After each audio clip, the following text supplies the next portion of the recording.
भारतीय शिक्षा ग्रंथमाला 5 वैश्विक संकटों का निवारण भारतीय शिक्षा पर्व 3 संकटों का विश्लेषण अध्याय 29 कट्टरता पृष्ठ संख्या 164। पश्चिम की साम्राज्यवादी मानसिकता। वर्तमान विश्व की स्थिति का आकलन करने के लिए हमें बहुत प्राचीन संदर्भों तक जाने की आवश्यकता नहीं है। विगत 500 वर्षों की विश्व की विशेष रूप से यूरोप की गतिविधियों पर दृष्टिपात करने से वर्तमान स्थिति तक पहुंचने के कारणों का पता चल जाएगा। 500 वर्ष पूर्व यूरोप के देशों में विश्व प्रवास करना शुरू किया। नए नए भूभागों को खोजने और देखने की जिज्ञासा, समुद्र में सफर करने का साहस, नए अनुभवों की चाह आदि अच्छी बातों की प्रेरणा उसमें होगी। यह मान्य करने की बात भी समृद्धि प्राप्त करने की और साम्राज्य स्थापित करने की ललक मुख्य प्रेरक तत्व था। यह भी मानना ही पड़ेगा। 15वीं शताब्दी के उत्तरार्ध में यूरोप के विभिन्न देशों के यात्रियों ने अमेरिका, अफ्रीका और एशिया के देशों में जाना शुरू किया।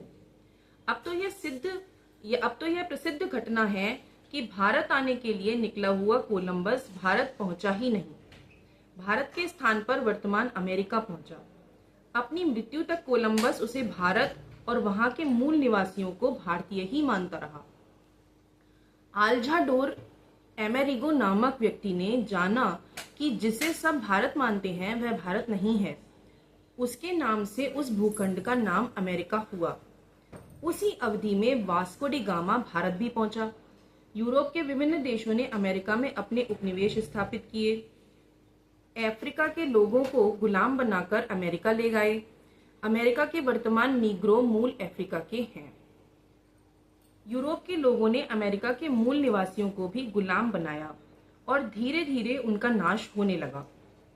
वर्तमान ऑस्ट्रेलिया भी यूरोप के ही लोगों द्वारा आक्रांत है।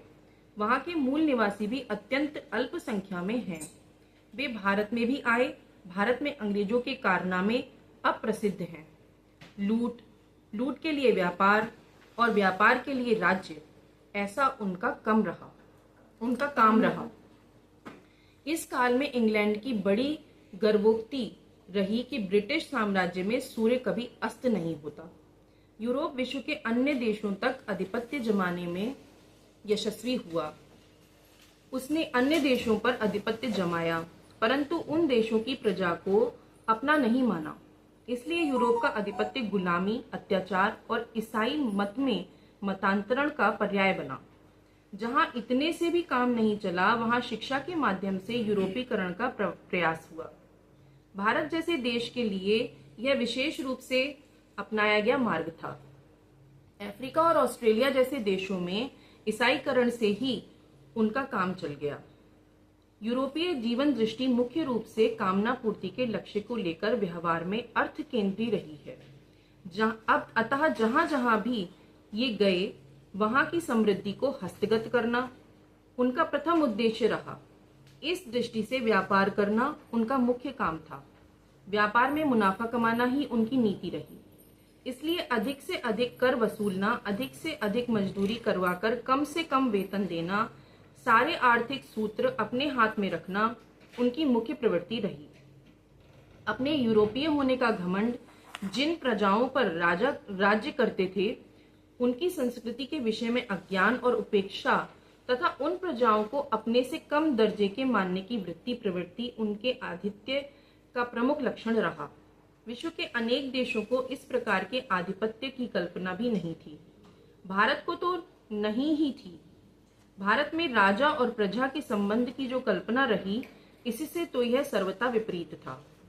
इसलिए इन लोगों के तरीके भारत के लोग समझ नहीं सके। संक्षेप में, लूट, शोषण, अत्याचार और अन्याय पूर्वक उन्होंने विश्व के अनेक देशों पर राज्य किया। जिन आधारों पर राज्य चल रहा था, वह लंबा चलना संभव नहीं होता। 200-250 वर्षों के अंदर यूरोप के देशों का आधिपत्य सिमट गया। 20वीं शताब्दी के उत्तरार्ध तक सारे देश स्वाधीन हो गए। अमेरिका तो 18वीं शताब्दी में ही स्वाधीन हो गया था, परंतु विश्व का यूरोपीकरण करने में उन्हें यश मिला। वर्तमान अमेरिका, ऑस्ट्रेलिया तो यूरोप वासियों का ही बना है। एशिया और अफ्रीका तांत्रिक दृष्टि से तो अब अफ्रीकी और एशियाई लोगों का है, परंतु राष्ट्र जीवन को संचालित करने वाली सारी व्यवस्थाएं यूरोपीय हैं। इस दृष्टि से विगत 500 वर्ष संपूर्ण विश्व के लिए बहुत महंगे सिद्ध हुए हैं। इन 500 वर्षों के इतिहास के विषय में अनेक विद्वानों ने लिखा है। उसे पढ़ने पर ध्यान में आता है कि सांस्कृतिक दृष्टि से यह काल विनाशकारी हलचल मचाने वाला रहा है। विश्व आज भी इससे उबरने का प्रयास कर रहा है। विश्व के इन प्रयासों में भारत को नेतृत्व लेना है। इस दृष्टि से अध्ययन और चिंतन की आवश्यकता है। सांप्रदायिक कट्टरवाद। विश्व में विविध स्वभाव के, क्षमता के, रुचि के, वृत्ति प्रवृत्ति के लोग रहते हैं। विश्व में मनुष्य के साथ साथ पशु, पक्षी, प्राणी, वृक्ष, वनस्पति, पंच महाभूत भी होते हैं। इन सब का सह अस्तित्व होना स्वाभाविक भी है और अनिवार्य भी। सृष्टि की धारणा का यह आधारभूत सिद्धांत है। परंतु विश्व मानव समुदाय का एक बड़ा वर्ग ऐसा है जो सह अस्तित्व के सिद्धांत का स्वीकार नहीं करता है। सह अस्तित्व को नकारने का इस वर्ग का तरीका मानसिक धरातल पर पैदा होता है और कृति में परिणत होता है। सह अस्तित्व को नकारना ही सांप्रदायिक कट्टरता है। जगत में अनेक संप्रदायों का होना स्वाभाविक है। विभिन्न प्रजाओं के लिए अपनी आस्थाओं और भावनाओं के लिए किसी न किसी इष्ट देव की आवश्यकता होती है। इष्ट देवता तत्व के रूप में, विचारधारा के रूप में, मूर्ति के रूप में, ग्रंथ के रूप में, व्यक्ति के रूप में, वास्तु के रूप में हो सकते हैं। कोई भी पदार्थ इष्ट देवता नहीं हो सकता, ऐसा निषेध नहीं है। भारत के पूर्वोत्तर में ऐसी कई जातियां हैं जिनके मंदिर तो होते हैं, परंतु मंदिर में कोई मूर्ति नहीं होती। अपनी श्रद्धा से ही वे मान लेते हैं कि वहां उनके इष्ट देवता हैं। वेदांती निर्गुण निराकार ब्रह्म को ही इष्ट देवता मानते हैं। सिख गुरु ग्रंथ साहब को, जैन भगवान महावीर को, बौद्ध भगवान बुद्ध को, वैष्णव श्री कृष्ण के विविध रूपों को, आर्य समाज निराकार भगवान को, शैव शिव को, पारसी अग्नि को आदि विविध प्रकार के लोग विविध प्रकार के इष्ट देवताओं को मानते हैं। उपासनाओं में के असंख्य स्वरूप हैं। ज्ञान के लक्षणों के आधार पर सरस्वती की, लक्ष्मी के प्रति विचार को लेकर लक्ष्मी की, अग्नि, सूर्य, चंद्र, शनि आदि ग्रह नक्षत्रों के स्वभाव को लेकर उन ग्रहों नक्षत्रों की, गायत्री महामंत्र के अर्थ को लेकर गायत्री देवी की आदि अनेक प्रकार की प्रतिमाएं तैयार होती हैं। उन तत्वों के साथ वैचारिक और भावात्मक अनुकूलन कर उनके ग्रंथ, उनके आचार विचार, उनकी उपासना और पूजा पद्धति, उनकी वेशभूषा आदि बनते हैं। यह सब मिलकर संप्रदाय बनता है। संप्रदायों के कोई ना कोई प्रवर्तक होते हैं। विश्व के सभी संप्रदायों के मूल में उन प्रजाओं की जीवन और जगत के प्रति देखने और व्यवहार करने की पद्धति होती है। ऐसे असंख्य संप्रदाय अतीत में और वर्तमान में इस विश्व में रहे हैं। जिस प्रकार मनुष्य, प्राणी, वनस्पति और पदार्थ इस विश्व में एक साथ रहते हैं, एक दूसरे के सहायक और पूरक होते हैं, एक दूसरे पर निर्भर करते हैं, एक दूसरे के जीवन को संभव बनाते हैं, उसी प्रकार विभिन्न संप्रदाय भी अपनी अपनी पद्धति में रहें, ऐसी अपेक्षा मानव समुदाय से की जाती है। परंतु मानव समुदाय का इतिहास दर्शाता है कि ऐसा होता नहीं है। संप्रदायों में संघर्ष होते ही रहते हैं। संपत्ति के लिए, अपनी कामनाओं की पूर्ति के लिए, स्त्री के लिए होते हैं, और उससे भी अधिक भीषण संघर्ष, भीषण युद्ध संप्रदायों के नाम पर हुए हैं, होते रहे हैं और आज भी हो रहे हैं। इन्हें जिहाद या क्रूसेड के नाम से जाना जाता है। अपनी सीमाओं के विस्तार अथवा रक्षण के लिए आक्रमण या बचाव के लिए होने वाले युद्धों से भी ये युद्ध अधिक भीषण सिद्ध हुए हैं। इसका कारण यह है कि भौतिक पदार्थों से भी अंतःकरण के विषयों के प्रति मनुष्य की आसक्ति अधिक होती है। इस विश्व के असंख्य संप्रदायों में मुख्य दो प्रकार हैं। संप्रदायों का एक वर्ग ऐसा है जिसकी मान्यताओं के मूल सूत्र हैं। उनका संप्रदाय विश्व में सर्वश्रेष्ठ है। उनका संप्रदाय न केवल सर्वश्रेष्ठ है, वही सत्य है, शेष सारे गलत हैं। जो गलत हैं उन्हें सही संप्रदाय अपनाना चाहिए। जो गलत हैं उनकी दुर्गति होगी। उन्हें दुर्गति से बचाना संप्रदाय का कर्तव्य है। यह कर्तव्य पवित्र है। उसका पालन करना अन्य संप्रदायों पर दया करना है। दूसरे संप्रदायों को अपने संप्रदाय में लाने का प्रयास करना यह अपना पवित्र कर्तव्य है। दूसरे संप्रदाय के लोग अज्ञानी हैं, असंस्कृत हैं, अपवित्र हैं, दुष्ट हैं, उन्हें दंड देना चाहिए, ऐसा अधिकार अपने संप्रदाय को है। यदि वे अपने संप्रदाय में नहीं आते हैं तो उन्हें जीवित रहने का अधिकार नहीं है। हमारे संप्रदाय की आलोचना करने का किसी का भी अधिकार नहीं है। ऐसा करने वालों को दंड दिया जाना चाहिए।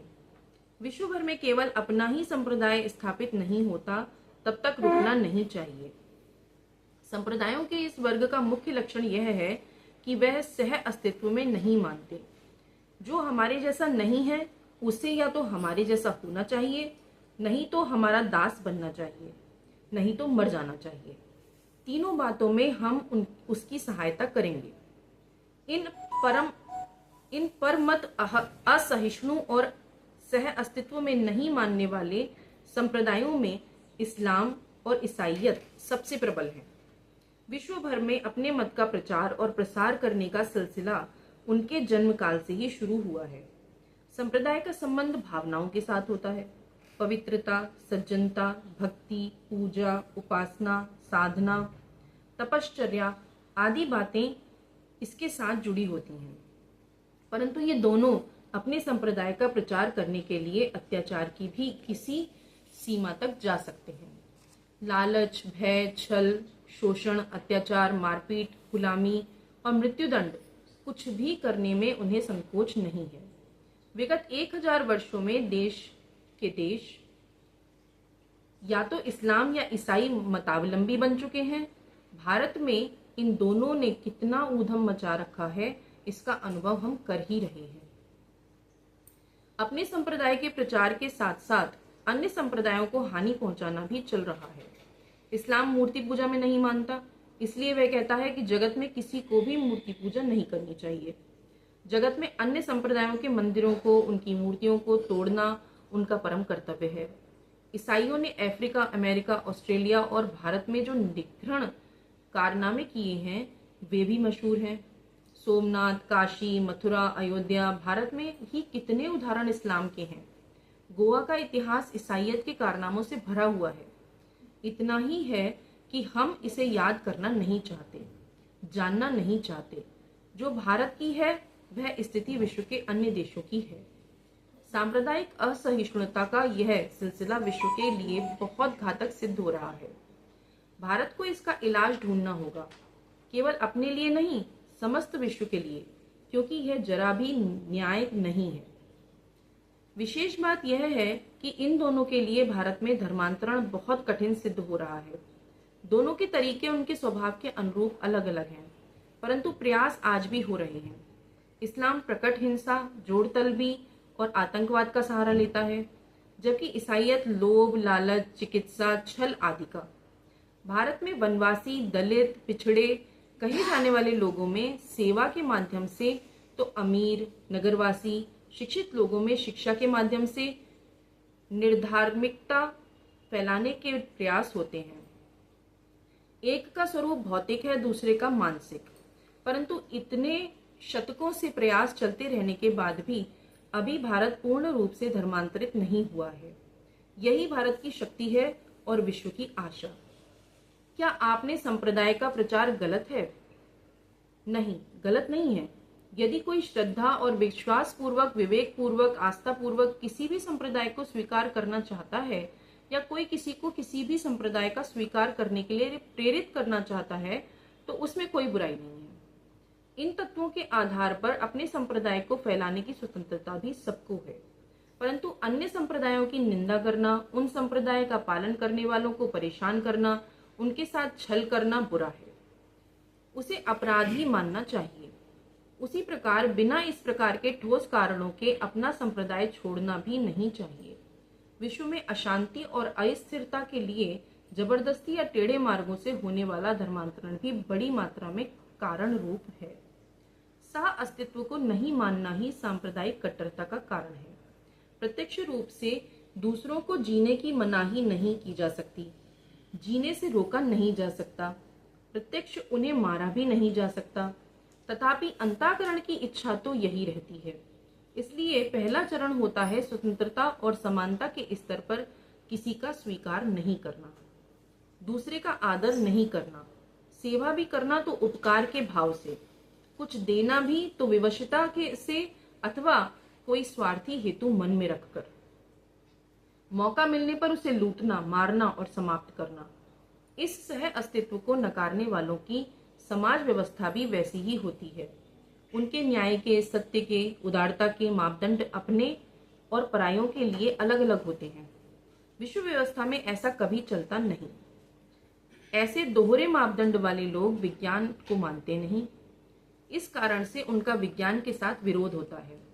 तात्पर्य यह है कि विज्ञान को नहीं मानने वाली, न्याय नीति के वैश्विक मानदंडों को नहीं मानने वाली, विश्व के सह अस्तित्व के सिद्धांत को नहीं मानने वाली, स्वतंत्रता और समानता के सिद्धांत को नहीं मानने वाली, सांप्रदायिक कट्टरता को नकारना चाहिए और उसे नकारने का सामर्थ्य भारत को प्राप्त करना चाहिए।